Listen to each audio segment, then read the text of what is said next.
Vous entrez dans un monde où l'impossible devient réalité. Un lieu où les frontières de la peur n'ont plus de limites. Des territoires où psychopathes, démons et autres créatures font de vos cauchemars un quotidien auquel vous ne pouvez échapper. Ce monde, je l'ai créé rien que pour vous. Entrez et venez affronter avec moi ce qu'il y a au-delà du portail, des histoires de l'autre monde. Bonjour à vous, chères créatures. Dans ce deuxième volet, le professeur Fukurai va donc rencontrer Sadako Takahashi, dont les coordonnées lui ont été fournies par l'intermédiaire de la dernière lettre écrite par Ikuko Nagao avant son décès. C'est le début d'une relation ponctuée de terreur dès le premier test effectué par Sadako à destination du professeur, montrant l'étendue énorme des pouvoirs de la médium. Des pouvoirs effrayants à plus d'un titre, où les images mentales imprimées sur des supports photographiques vont se révéler être monstrueuses. Les rapports qui vont se nouer entre le professeur et Sadako vont également mettre au jour différentes personnalités distinctes de la jeune fille, rajoutant au mystère et à l'aura de terreur émanant d'elle. Quand elle recourt à ses pouvoirs, elle est plus adulte et montre une personnalité plus en phase avec son âge, plus enfantin quand elle ne s'en sert pas. Sadako va montrer un attachement très intense au professeur, le considérant comme le père qu'elle aurait voulu avoir. Une personnalité pleine d'innocence en apparence, jusqu'au jour où la première séance publique de Sadako, et surtout les jours qui suivront, vont révéler un autre aspect bien plus terrible de la jeune fille. Mais sans plus attendre, il est temps pour vous de suivre le deuxième volet de l'histoire du professeur Fukurai et de Sadako Takahashi, qui se situe en plein cœur des territoires de l'autre monde. Nensha, photographie psychique. Partie 2. Sadako. Il m'a fallu un peu de temps avant de me décider à contacter Sadako. Les funérailles d'Ikuko étaient encore fraîchement installées dans ma mémoire, et je commençais à me demander si je ne portais pas malheur. Peut-être que les expériences menées, le fondement même de mes travaux, cela avait irrité un Kamui. Je sais que ça peut paraître ridicule de penser ça pour un scientifique tel que moi. Cependant, il faut savoir que ma mère m'a appris, étant jeune, à ne pas irriter les cieux, quelles que soient les croyances que l'on portait en soi, par pur respect. C'était une chose de ne pas croire en l'existence de divinités nous observant chaque jour. C'en était une autre de se moquer de ceux qui en étaient persuadés. J'ai vécu au sein d'une famille qui était très partagée sur la question. Mon père n'y croyait pas du tout, mais il mettait un point d'honneur à respecter les hommes et les femmes profondément religieux dans leur être. Jamais il ne se serait permis de railler quiconque exprimait le besoin de prier pour obtenir les faveurs de divinité ou d'esprit dans quelque domaine que ce soit. Aux preuves de sa tolérance et de son respect, ma mère avait une pièce à elle spécialement dédiée à la prière. À l'origine, ce n'était rien de plus qu'une simple remise qui ne nous servait qu'à entreposer des choses sans grande valeur. Il ne le montrait pas, mais avant ça, il avait du mal à supporter les mantras et demandes en prière aux dieux de ma mère. Il faut dire qu'elle les effectuait devant un petit autel portatif placé par ses soins dans un coin du salon. Connaissant la réticence de mon père sur ce sujet, elle n'avait pas voulu imposer cela dans leur chambre. Elle s'était donc choisi un endroit qui soit le plus discret possible, de manière à ne pas imposer ses rituels à mon père. Toutefois, elle avait beau faire preuve de précaution, il était arrivé plusieurs fois à mon père de rentrer de son travail et entendre ma mère en pleine séance sans oser indiquer que cela l'importunait, pour lui qui était un non-croyant. D'autant que le bureau où il aimait lire et rédiger des documents en marge de son travail jouxtait le salon où ma mère s'adonnait à ses prières. Les murs étant fins, il lui était impossible de ne pas entendre ce qui se disait de l'autre côté. Il aimait trop ma mère pour l'empêcher de se livrer à ce qu'elle ressentait comme un besoin journalier. Il a donc eu l'idée de vider cette remise de son contenu, ce qui ne fut pas très difficile vu le peu d'objets s'y trouvant, l'insonorisa et en fit un petit isoloir privé pour ma mère. Il a même commandé du mobilier exprès pour qu'elle puisse y placer tout ce dont elle avait la nécessité d'avoir dans le cas de ses prières. C'était la seule pièce de la maison dépourvue de fusuma, les parois composées de boiseries et de washi, typiques des maisons traditionnelles japonaises. Ce qui en faisait un lieu totalement étanche à tout son pour qui que ce soit passerait devant la porte ou se situerait dans les pièces adjacentes. Ma mère fut fortement touchée de cette délicate attention. Elle n'aurait plus à se forcer à réciter ses demandes aux cieux à voix basse pour ne pas offusquer mon père. Ce dernier avait même installé un petit meuble spécialement dédié à la cérémonie du thé, au cas où elle aurait l'envie d'inviter des amis à la rejoindre et leur offrir de quoi se détendre par la suite autour d'une tasse. J'ai eu l'occasion de me joindre à ma mère lors de ces moments, peu de temps après avoir entendu la prédiction de mon avenir par Reiko Kobanashi, la médium que consultait ma mère en secret, celle qui était à l'origine de mon intérêt pour divers types de sciences.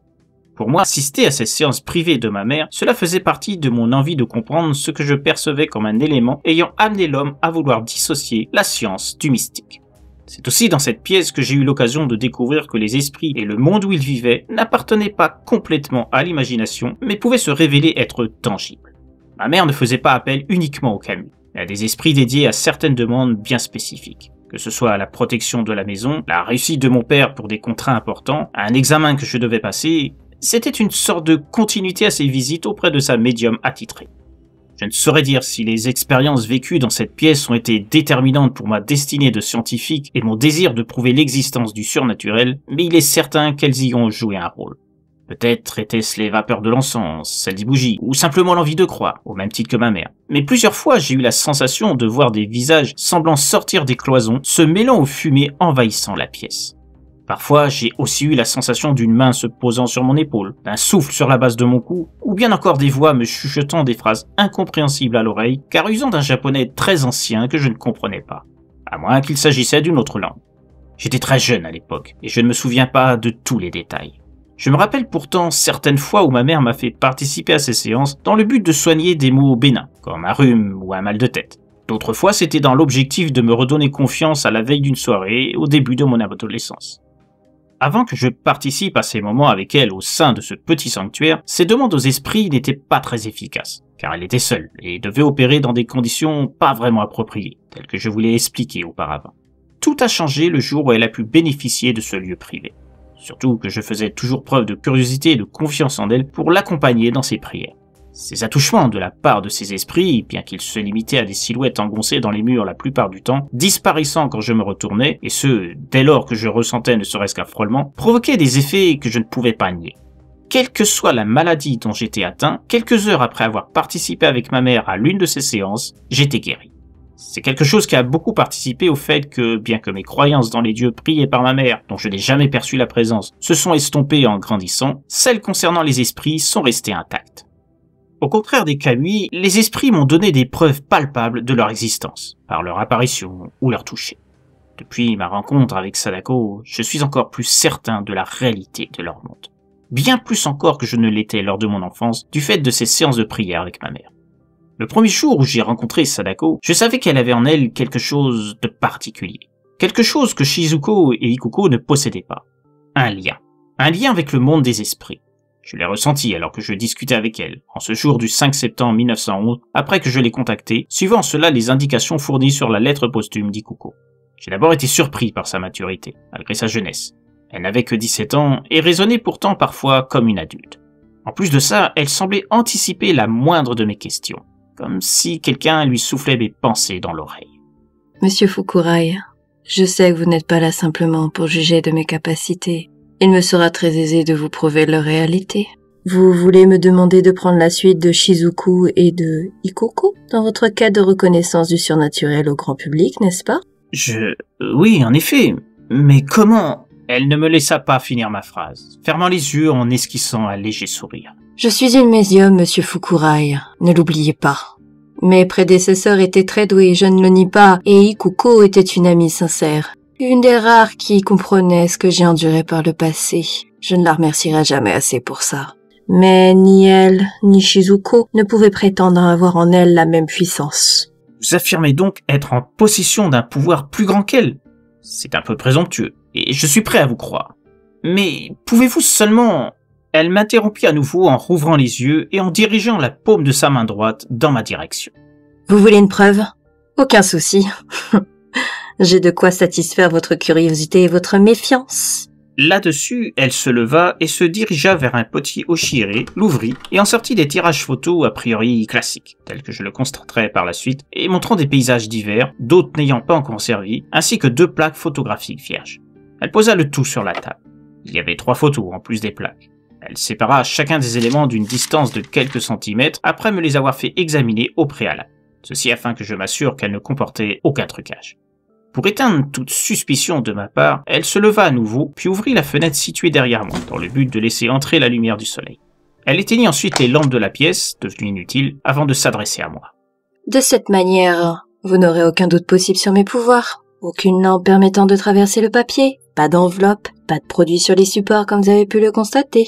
Je devinais qu'elle faisait allusion au subterfuge utilisé par Shizuko et Ikuko, bien que pour cette dernière, je n'ai jamais vu se servir d'un quelconque produit.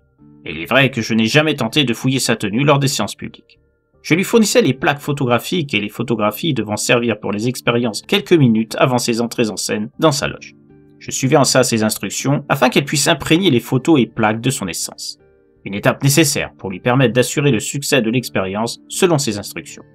Après les doutes émis par les journalistes et les analyses effectuées ultérieurement par des spécialistes, attestant qu'il y avait des traces d'un produit inconnu présent sur les photos sans qu'ils aient pu affirmer que cela avait été la cause d'une éventuelle supercherie, les mots de Sadako semblaient confirmer qu'Ikuko avait sans doute aidé ses compétences psychiques.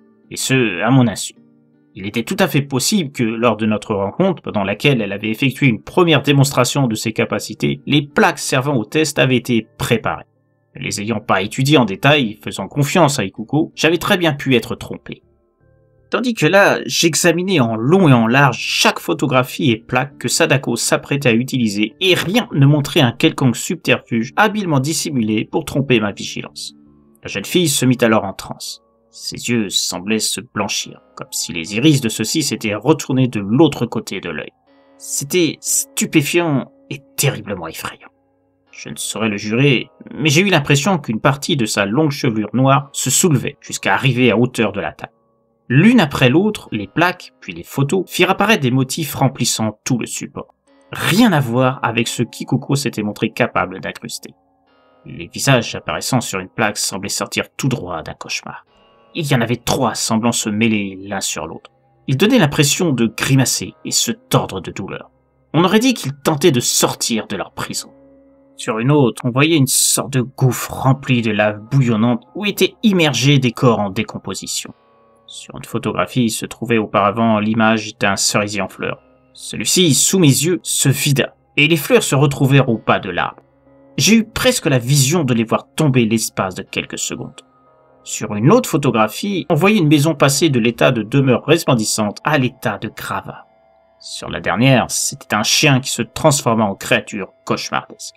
À la vue de l'ultime preuve de ce terrible pouvoir, je me levai de la chaise où j'étais assis, proprement épouvanté de ce que je venais de voir, pendant que Sadako montrait toujours ce visage aux yeux blancs horrible à regarder, son visage empli d'une pâleur irréelle. Sentant sans doute ma terreur, et malgré son état, mon interlocutrice reprit la parole. Ne vous inquiétez pas, monsieur Fukurai. Je ne voulais pas vous effrayer. Je vais revenir à un état plus... présentable. Dès cet instant, son visage revint à des couleurs naturelles. Ses yeux se remirent en place, montrant à nouveau ses pupilles, de la même couleur que celle aperçue lors de ma venue ici, et d'un vert presque éclatant de luminosité. Ce qui en soi m'avait déjà frappé par leur aspect inhabituel. Elle rouvrit les yeux et afficha un sourire radieux, à mi-chemin entre l'amusement de me voir sur mes gardes et une intention visible de vouloir me rassurer. Êtes-vous satisfait, monsieur Fukurai? Ou dois-je vous en montrer plus? Je reprenais peu à peu mon calme, sortant un mouchoir de ma veste et m'épongeant le front nerveusement, avant de m'asseoir à nouveau. Non, surtout pas! Enfin, je veux dire, non, ça ira. Je suis pleinement convaincu. Juste une question, ces images, vous les avez vraiment créées avec votre esprit? On aurait dit des représentations d'un monde infernal. Sadako souriait à ma remarque. Non, rien de tel. Ce ne sont que de simples images, qui ne sont pas plus infernales que ce dont sont capables certains hommes. Maintenant, si vous êtes rassuré sur mes pouvoirs, je pense que nous pourrons donc commencer notre collaboration très prochainement. Durant la démonstration, j'ai ressenti la même impression que lors des séances de prière avec ma mère. Une sensation qu'il y avait quelque chose d'autre avec nous dans la pièce, sans que je puisse déterminer si cela avait été déclenché par ma terreur de voir ces images horribles se former devant les yeux, ou s'il s'agissait d'autre chose. Rien ne m'a touché. Je n'ai pas vu de visage, ni de silhouette sortant des murs, ou nulle part ailleurs. Pourtant, j'ai vraiment eu la nette impression que quelque chose d'invisible m'avait observé pendant tout le temps de ma présence au sein de cette pièce. Pour me permettre de me détendre, Sadako m'a invité à la suivre dans le grand salon de sa maison. Elle affichait une attitude plus conforme à une jeune fille de son âge, moins solennelle, plus enfantine, émettant de petits rires étouffés en me voyant à nouveau épauger mon front qui suait encore par moments, avant de s'excuser de son impolitesse à mon égard. J'avais l'impression d'avoir une toute autre personne que la Sadako m'ayant terrifié par ses pouvoirs l'instant d'avant. Quelque chose d'autre m'intriguait. Il n'y avait pas de photographie de parents ou d'amis sur les meubles ou les murs, et aucun serviteur ne s'était montré quand je me suis rendu à l'entrée de la maison. C'était Sadako qui était venue m'ouvrir dès l'instant où j'eus sonné à la porte. Elle me surprit à nouveau en semblant lire mes pensées de l'instant. Je vis seule depuis plusieurs années, monsieur Fukurai. Je ne peux pas vous dire qui sont mes parents, où ils sont, ni pourquoi je ne vis plus avec eux malgré mon jeune âge, comme vous semblez vous le demander. Je n'ai pas de serviteurs, car j'en ai aucune utilité. De toute façon, je n'aurai pas les moyens de leur verser un salaire. Puis-je vous poser une question maintenant que nous avons brisé la glace? Je n'ai pas bien fait attention à sa dernière phrase. J'étais un peu surpris de ce qu'elle m'avait confié. Comment une jeune fille de son âge pouvait être en possession d'une maison aussi luxueuse, dans un petit village qui plus est? Elle disait ne pas avoir les moyens d'avoir des serviteurs, mais cette maison et le luxe qui s'y trouvait contredisaient son affirmation. Et l'absence de ses parents ne se rajoutait à mes interrogations. Malgré cela, je préférais ne pas m'interroger davantage. Comme elle m'assurait de vivre seule, sans assistance de qui que ce soit, je ne voyais rien qui puisse m'empêcher de faire d'elle ma nouvelle découverte. S'apercevant de mon absence d'un point de vue mental, Sadako s'adressait à moi à nouveau. « Monsieur Fukurai, vous vous sentez bien ?» Sortant de ma torpeur, je me confondais en excuses. « Oh, oui, excusez-moi, je suis confus. J'étais dans mes pensées. » Elle souriait, consciente de ma gêne. « Je sais à quoi vous pensez, monsieur Fukurai. Mais vous n'avez pas à vous inquiéter. Je vis parfaitement bien et je suis très heureuse ici. Maintenant, pour reprendre ma demande, puis-je vous appeler par votre prénom? Ça sera plus simple pour nous deux de nous tutoyer, vu que nous allons travailler ensemble désormais. » « Oui, bien sûr, je n'y vois pas d'objection. Ce sera plus facile, effectivement. » Sadako. À la suite de cela, elle m'a suivi jusqu'à Tokyo, où je la faisais séjourner dans la même chambre d'hôtel occupée par Shizuko et Ikuko auparavant. Même si, dans leur cas, leur séjour avait été plus épisodique, du fait qu'elles habitaient toutes les deux Tokyo. Leur chambre à l'hôtel avait surtout servi à leur éviter des va-et-vient incessants les jours précédant chaque séance publique. Tandis que pour Sadako, vivant plus loin de la métropole, ce serait de manière plus prolongée. J'avais pris la précaution de m'assurer de la présence d'un de mes assistants dans une des chambres proches de la sienne et la mienne. Une précaution que j'avais déjà mise en place pour mes précédentes protégées. Cela dans un souci d'éviter, là encore, des rumeurs malvenues quant à la proximité d'un adulte séjournant au même endroit qu'une jeune fille. D'autant plus que Sadako était mineure, contrairement à celle qui l'avait précédée dans le cadre de mes travaux. Elle a immédiatement exprimé le désir de visiter les alentours, me confiant qu'elle n'avait jamais séjourné dans une grande ville jusqu'à présent, tout en m'indiquant que ce serait un bon moyen de faire plus ample connaissance dans le même temps. Je me suis prêté volontiers à la fonction de guide. J'avoue que cela a permis de me remettre de cette première démonstration de ses pouvoirs, dont je ne m'étais pas encore tout à fait remis. C'était un sentiment qui m'habiterait durablement à chacune des séances officielles qui suivraient. Au vu de ce dont j'avais été témoin, je jugeais inutile d'avoir recours à un test privé, comme pour Shizuko et Ikuko. Je n'en étais pas certain, mais je soupçonnais que certains des invités, ceux que j'avais conviés au test privé de mes deux protégées précédentes, avaient fait preuve de traîtrise en divulguant des informations en secret sur ce qu'ils avaient vu et constaté. Ceci auprès des journalistes qui seraient présents ultérieurement lors des séances publiques. Je supposais que c'était sans doute ce qui avait permis à ces derniers de préparer leurs attaques futures et pouvait expliquer leurs airs moqueurs prononcés avant même le début des séances. En procédant par surprise, sans test privé, je pensais prendre de court mes détracteurs et ne pas leur laisser d'opportunité d'établir un plan à l'avance dans le but de me déstabiliser d'office. Je n'avais rien dit sur la présence de Sadako à Tokyo dans les premiers jours, à aucune de mes connaissances. À l'exception de l'assistant présent près de nos chambres respectives, et tenu, lui aussi, au silence le plus absolu, sans que je lui en donne l'autorisation. J'avais confiance en lui plus que tout autre, et je savais qu'il ne ferait jamais preuve d'indiscrétion de cet ordre.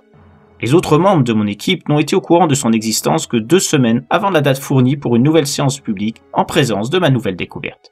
Ils n'ont même pas su son prénom avant ça, voulant préserver un secret total. Ce qui m'a permis d'approfondir ma relation avec ma jeune protégée en compagnie de mon assistant qui se prêtait volontiers au rôle de chaperon. Là encore, sa présence était indispensable pour faire taire d'éventuelles histoires pouvant me dépeindre comme un pervers friand de jeunes filles innocentes. Je savais mes détracteurs capables de recourir à n'importe quelle ignominie pour me décrédibiliser encore plus et je ne voulais pas leur offrir ce genre d'opportunité, au cas où quelqu'un indiquerait m'avoir vu déambulant dans les rues de Tokyo avec une jeune fille inconnue. Dans le même ordre d'idées, j'avais indiqué à mon assistant nous suivant dans tous nos déplacements, dans la perspective qu'il soit approché par ses amis ou des journalistes, d'indiquer que Sadako était ma jeune nièce que j'avais en garde quelque temps et à qui je faisais découvrir la ville. Toutes ces précautions visaient à faire en sorte que Sadako ne subisse pas de pression quant à sa future prestation et avait pour consigne de prétendre à se présenter comme un membre de ma famille, le cas échéant. Ceci en attendant que je juge du moment venu pour désigner sa véritable identité et raison de sa présence à mes côtés. Sadako s'est prêtée au jeu sans opposition. Malgré tout, comme je vous l'ai déjà dit au début de mon récit, elle pouvait être fortement déstabilisante par moments. à l'opposé de la personnalité de jeune fille qu'elle était en apparence. Je discutais avec elle de la probabilité qu'elle soit l'objet de critiques assez virulentes, voire insultantes, de la part des journalistes et des scientifiques présents lors des futures expériences en public. Elle n'a jamais montré d'inquiétude sur le sujet. Elle faisait preuve d'une insouciance totale sur ça, car habitée par l'innocence de la jeune fille qu'elle semblait être. Je dis bien semblait, car quand nous nous prêtions à de nouveaux petits tests brefs, dans le but de la préparer aux conditions dans lesquelles elle allait se trouver, elle changeait complètement. La jeune fille frêle et sensible, se comportant quasiment comme si j'étais son père lors de nos sorties pour lui faire visiter la ville, devenait une femme, mentalement parlant j'entends, lors de ces moments. Elle devenait plus froide, plus mature, plus adulte. Elle posait des questions extrêmement précises sur son positionnement futur sur scène, sur le temps à suivre entre chaque impression sur les photographies, ainsi que d'autres questions très techniques. J'avoue que je ne me sentais pas très rassuré quand elle agissait de la sorte. En même temps, j'étais persuadé qu'elle ne se laisserait pas faire, et ne sombrerait pas comme l'avaient fait Shizuko et Ikuko. C'est lors de ces tests qu'elle montrait d'autres dispositions. Elle pouvait imprimer par la pensée d'autres supports.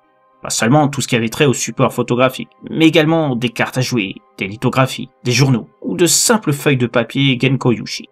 Elle pouvait littéralement transformer un dessin présent sur une affiche, le modifiant à un tel point qu'on ne reconnaissait même plus l'image d'origine. C'était vraiment stupéfiant et terriblement effrayant. Autant elle pouvait faire preuve d'une tendresse touchante, prenant toujours soin de me souhaiter bonne nuit au moment de rejoindre nos chambres respectives à l'hôtel où nous étions logés, ainsi qu'à mon assistant, voire se blossir dans mes bras pour me remercier de lui avoir acheté un vêtement ou une breloque pour décorer sa chambre, autant elle devenait un être suscitant l'effroi, muni d'un sérieux sur le visage à toute épreuve, dès lors qu'on se prêtait à des essais, ceci à sa demande. Ces nombreux tests, ce n'était pas moi qui les avais demandés. Les premiers, oui, pour l'habituer, comme je vous l'ai déjà dit, mais je n'en avais prévu qu'un ou deux, ce qui me semblait suffisant pour la préparer. Cependant, Sadako jugeait qu'il fallait qu'elle s'entraîne plus. Elle précisait qu'elle avait besoin d'être en phase régulièrement avec le monde des esprits, celui-là même qui lui assurait de disposer pleinement de ses pouvoirs. Elle disait que son gardien, son hôte, celui qui la protégeait et lui laissait libre cours pour utiliser ses capacités, avait la nécessité de s'imposer parfois pour investir son corps et conserver le lien entre eux. Je n'ai pas bien compris à ce moment ce qu'elle voulait dire par là. Je supposais que c'était un langage à elle pour indiquer qu'elle devait avoir recours régulièrement à ses transes pour garder la main mise sur ses pouvoirs, ce qui se justifiait pleinement, raison pour laquelle je n'insistais pas sur cette nécessité. J'acceptais de multiplier ces tests privés, qui se déroulaient eux aussi en présence de mon assistant. Ce dernier se montrait au moins aussi terrifié des facultés de Sadako que je l'éprouvais moi-même. Ces séances m'avaient permis d'être témoin de l'étendue de ses pouvoirs qui dépassaient largement le cadre d'une simple médium comme elle se le désignait l'être malgré tout. Mais je ne m'attendais pas à ce que la suite de notre relation allait déclencher. Dès les jours suivants, la première séance publique, alors même que le nom de Sadako, dont j'avais parlé officiellement entre-temps à mon entourage et aux médias, était sur toutes les lèvres, des faits tragiques allaient secouer tout Tokyo. Tous liés aux expériences mises en place pour prouver l'existence des capacités psychiques de l'être humain. Le jour J de la première présentation de Sadako au grand public, j'ai pu voir la surprise qu'elle suscitait auprès des spectateurs. Même les scientifiques discutaient entre eux. Les journalistes, les premiers habituellement à émettre des ricanements, comme ils l'avaient fait pour Shizuko et Ikuko, semblaient rester interdits. Je ne saurais dire si c'était son jeune âge qui en était la cause, ou bien l'aura terrifiante qui émanait d'elle. Moi-même, j'avais beau être habitué à ce qui se dégageait d'elle en mode adulte, je ressentais des frissons. Je pouvais donc comprendre le double étonnement des personnes présentes. Sadako n'avait que 17 ans. Mais le regard qui s'affichait sur son visage lors de la séance montrait celui d'une femme nettement plus âgée. Je pense que cela faisait partie aussi de ses pouvoirs. Je ne pourrais pas le certifier, mais j'avais l'impression que ceci n'apparaissait que lorsqu'elle était sur le point de procéder à des actions nécessitant leur apparition. J'en voulais pour preuve son attitude désinvolte lors de nos sorties. Sa candeur, son émerveillement de voir tout ce qui l'entourait, elle qui n'était jamais sortie de son village auparavant. Elle m'avait expliqué qu'au début de sa carrière, il y avait de cela 2 ans, la nouvelle de ses pouvoirs de divination attirait nombre de personnes dans le village où elle avait élu domicile. Village qui n'était pas celui où elle était née, comme je l'apprendrai plus tard. Les habitants des grandes cités et petites localités proches venaient la voir pour bénéficier de ses lumières sur leur avenir. Cependant, cela a changé le jour où elle a commencé à faire apparaître des impressions sur des photos à des clients qui lui demandaient de leur montrer le visage de leurs chers disparus, car n'ayant pas eu l'opportunité de les prendre en photo de leur vivant. Soit par manque d'argent permettant d'acquérir un appareil, soit parce que ceux dont ils voulaient un souvenir impérissable ne tenaient pas à être pris. Certaines croyances étant tenaces, beaucoup voyaient d'un mauvais œil le fait de voir leur apparence se positionner sur du papier. Pour eux, c'était quasiment comme de la sorcellerie. Ils craignaient que leur âme soit emprisonnée sur ces photographies. Un peu à l'image de quelques tribus des Indiens d'Amérique. C'était une demande innocente de la part de ces familles endeuillées en apparence, mais que beaucoup ont regretté avoir formulée. L'aspect des défunts s'affichant sur les supports apportés par les clients montrait des traits horribles, comme s'il s'agissait de monstres sortis tout droit du Yomi no Kuni, l'enfer japonais. Cependant, Sadako n'avait fait qu'accéder à leur demande. Elle leur montrait leur aspect tel qu'il se présentait dans l'autre monde, que ce soit le Yomi no Kuni ou bien le Takamagahara, le paradis japonais. Leur véritable apparence, pas celle cachée par une fausse peau lorsque les âmes de ces défunts étaient invoquées pour se présenter au sein de séances de spiritisme quand ce n'était pas à l'intérieur du temple Shinto ou boutique. Des visages décharnés, abîmés par le temps passé dans l'autre monde, aux os effrités le plus souvent, et ne portant que des morceaux de tissu élimés. Il s'agissait de visions horribles faisant ressortir les clients de Sadako de chez elle en hurlant de terreur, ou en tout cas suffisamment choqués pour ne plus jamais revenir la voir. Bien entendu, ceux qui avaient fait ces demandes ne tardèrent pas à évoquer ce qu'ils avaient vu, et donc de quelle sorcellerie était capable celle chez qui ils s'étaient rendus. À partir de là, le commerce de la jeune fille s'effondra, plus personne ne voulant s'approcher de sa demeure, considérée comme l'antre d'Oni puissant pouvant influer sur les pouvoirs de la jeune médium. Nombreux étaient ceux et celles affirmant même que ces démons la contrôlaient, et que si on avait le malheur de contrarier Sadako, il en résulterait des conséquences dramatiques pour les fautifs. Je comprenais mieux le pourquoi des regards épouvantés des habitants lorsque je leur avais demandé où se trouvait la maison de Sadako lors de mon arrivée au village où elle séjournait. Certains ne me répondirent même pas, traçant leur chemin sans se retourner. Les rares m'ayant donné des indications pour me rendre chez elle, je les ai vus exécuter des signes religieux avant que je m'éloigne d'eux, comme si je me rendais au sein d'un lieu sans retour. Pour en revenir au présent de mon récit, j'ai pu donc constater l'existence de deux Sadako bien distinctes lors des jours ayant précédé cette première séance officielle. Le mode enfant, tendre, innocent, joueur, m'ayant adopté comme un père. Et le mode adulte, sombre, inquiétant, s'amusant de la terreur qu'elle inspirait dans ces moments. C'était ce mode qui s'activait quand ses pouvoirs se mettaient en fonction et mettait mal à l'aise journalistes, publics et scientifiques. Contrairement aux séances exécutées par Shizuko et Kuko, il n'y avait pas le moindre bruit quand Sadako a commencé à produire ses œuvres. Un silence glacial s'était installé. Un climat de peur perceptible envahissait la salle. Les personnes chargées de surveiller les gestes de la star de la soirée et constater ce qui avait résulté de ses facultés tremblaient. Il faut dire que la pâleur du visage et le blanc des yeux que cette dernière affichait à ce moment ne les incitaient pas vraiment à faire autrement. Se serait cru à une oraison funèbre jusqu'à la fin. Jusqu'à ce que Sadako reprenne son mode enfant et affiche un sourire qui permit de détendre l'atmosphère ambiante. Semblant être revenu à un état moins angoissé, les scientifiques n'en étaient pas moins inquiets de s'approcher de la table où figurait ce qui avait été produit. J'ai vu l'horreur remplissant leur visage à cet instant, et pour l'avoir vécu également à plusieurs reprises, je comprenais parfaitement leur désarroi. Là encore, il y avait des visions de cauchemars sur ces photos et ces feuilles de papier constituant le matériel utilisé pour la séance. Des visages déformés, des paysages enflammés où s'accumulaient des corps enchevêtrés les uns dans les autres, des lieux lugubres habités par des silhouettes tout aussi terrifiantes. Je me retenais de sourire en voyant leurs mines déconfites. Je pensais à ce moment que j'avais gagné, qu'ils ne pourraient rien trouver à redire cette fois.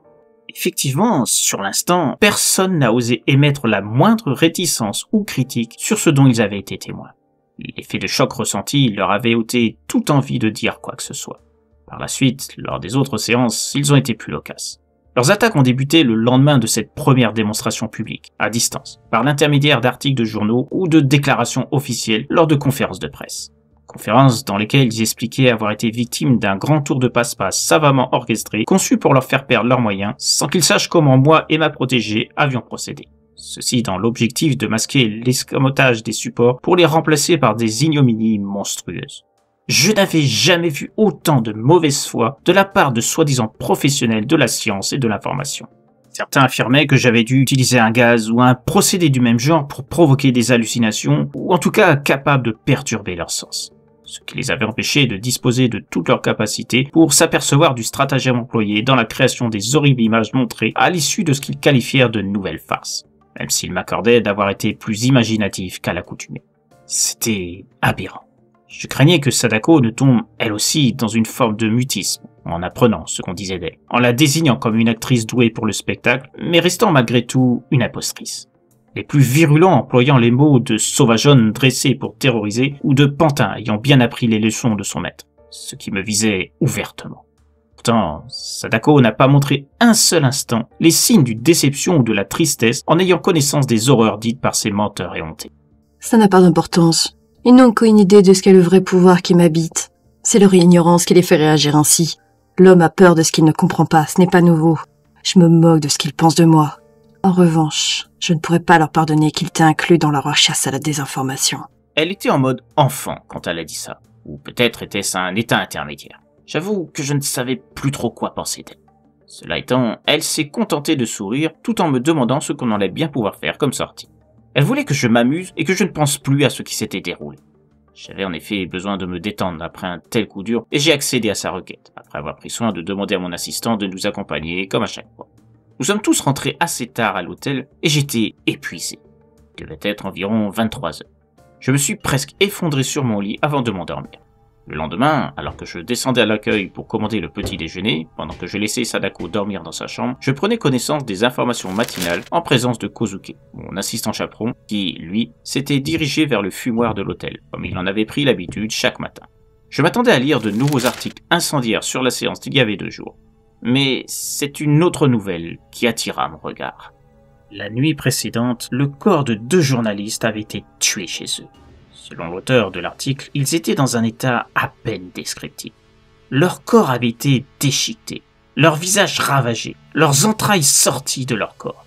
C'était à peine si leurs proches s'étaient montrés capables de les identifier.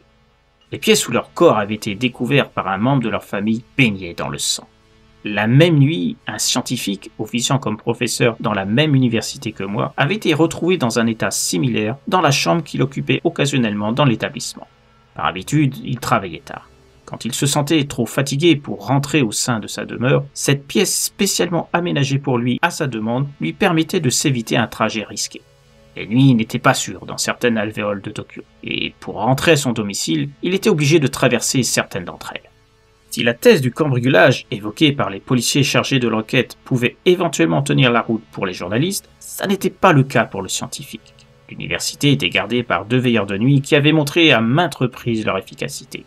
Qui plus est, l'établissement ne possédait aucun objet de valeur qui vaille la peine de s'introduire en son sein et risquait de se faire prendre en flagrant délit. Mais surtout, ce sont les noms des victimes qui m'interrogeaient.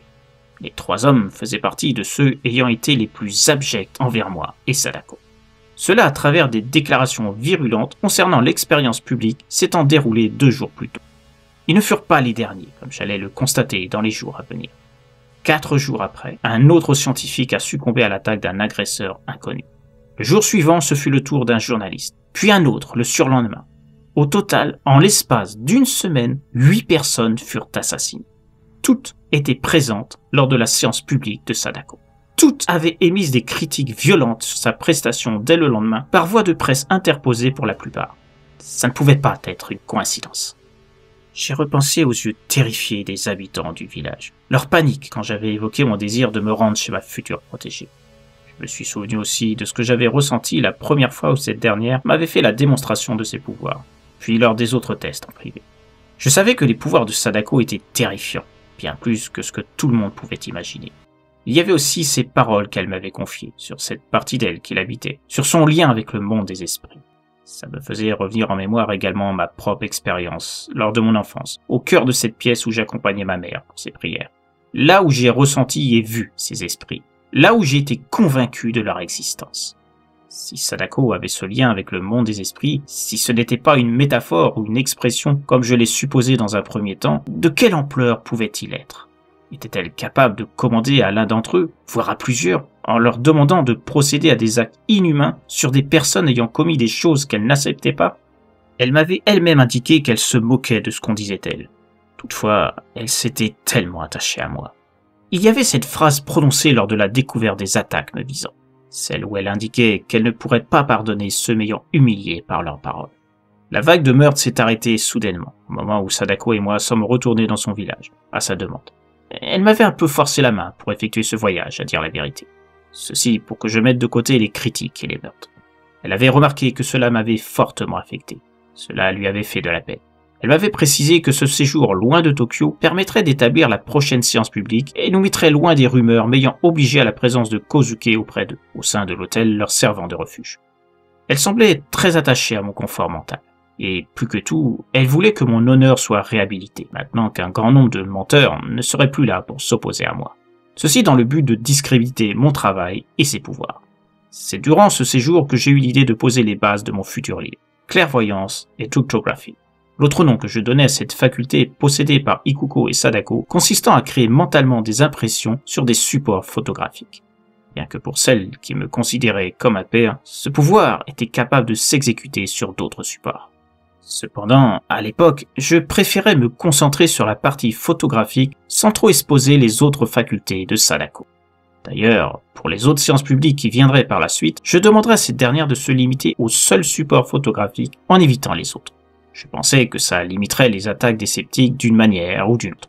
C'était illusoire, mais j'avais le secret espoir que cela puisse avoir une incidence. Je me trompais lourdement.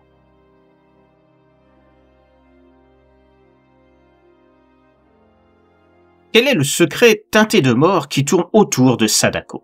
Est-elle vraiment responsable, comme le pense le professeur Fukurai, des morts ayant suivi la première démonstration des pouvoirs de la jeune fille en public devant des journalistes et des scientifiques refusant l'évidence de ce qui s'est montré à eux? Tour à tour effrayés des capacités de Sadako, sans parvenir à expliquer le truc qu'ils sont persuadés qu'elle a utilisé, avec la complicité de son mentor, ils vont se retrouver à devenir les victimes de morts violentes et sauvages, à l'aspect inhumain, pour avoir osé, une fois de plus, voulu anéantir les tentatives de Fukurai pour démontrer le pouvoir psychique présent dans l'être humain. Celui-ci se retrouve dans une position où il ne sait plus s'il doit craindre la possibilité que Sadako soit liée à ses morts, avec les conséquences que cela entraînera dans sa relation père-fille, imposée par la jeune fille, ou bien se dire que tout ceci n'est peut-être qu'une simple coïncidence et que le meurtrier n'a rien à voir avec Sadako. Les doutes le submergent, se demandant si la réponse ne se situe pas dans le passé de Sadako. C'est ce que vous découvrirez dans le troisième et dernier volet de cette histoire, où le professeur Fukurai va découvrir toute l'horrible vérité sur sa protégée, le secret de son lien avec le monde des esprits, son histoire sordide, sa relation houleuse avec son père biologique et l'origine de ses pouvoirs, cachés au sein de son village natal, qui n'est pas celui où elle vit, comme il le découvrira également.